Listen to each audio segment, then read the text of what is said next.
একটা বড় জাহাজের নোঙর কত বড় হতে পারে আপনারা একটু খেয়াল করলে বুঝতে পারবেন এটা কত বড়।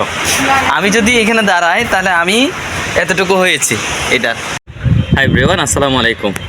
আজকে আপনাদেরকে এই ভিডিওতে দেখাবো আমার পিছনে একটা নৌকা বললে ভুল হবে, এটা একটা বিশাল বড় বুট।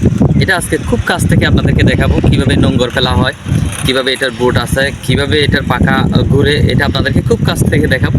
সো চলুন শুরু করা যাক।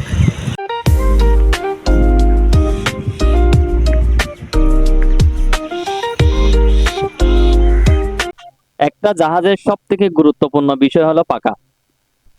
জাহাজ ভেদে পাখার অনেক রকম ভিন্নতা থাকতে পারে। এই জাহাজটিতে 3টা পাখা রয়েছে। এই পাখাগুলো অষ্টধাতু দিয়ে তৈরি করা হয়।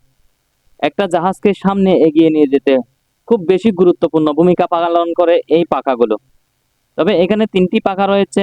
এই পাখাগুলো অনেক মজবুত এবং অনেক বড় বড়। তো দেখতে পাচ্ছেন পাখার সামনে 2টা ঢাল রয়েছে, যেটা জাহাজকে ডাইনে বাঁয়ে ফিরাতে খুব বেশি সাহায্য করে। আপনারা বাকিগুলো দেখতে পাচ্ছেন সমুদ্রের মাঝখানে। নোঙর পেলাই ঘাটে ঘাটে। বন্ধুরা আছি নোঙরের দেশ, নোঙরের শহর, যেটা চট্টগ্রাম শহর। এখানে সব সময় জাহাজগুলো এলাকার মধ্যে এসে নোঙর ফেলে ধরেন। তো একটা বড় জাহাজের নোঙর কত বড় হতে পারে আপনারা একটু খেয়াল করলে বুঝতে পারবেন এটা কত বড়।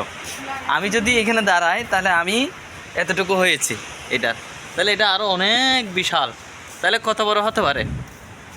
তো এ ধরনের 2টা নোঙর দিয়ে আমি আপনাদেরকে একটু পিছনের ক্যামেরা দিয়ে দেখাচ্ছি। 2টা নোঙর দিয়ে এটা বাঁধা। দেখেন নোঙরটা কত বড়, কত বড় নোঙর। এটা একটা মাটির ভিতরে পুঁতে রাখছে। চিন্তা করছেন কতটা শক্তিশালী। তো এই সাইডেও আছে এবং ওই সাইডেও আছে জাহাজের। তো এই হলো জাহাজের অবস্থা।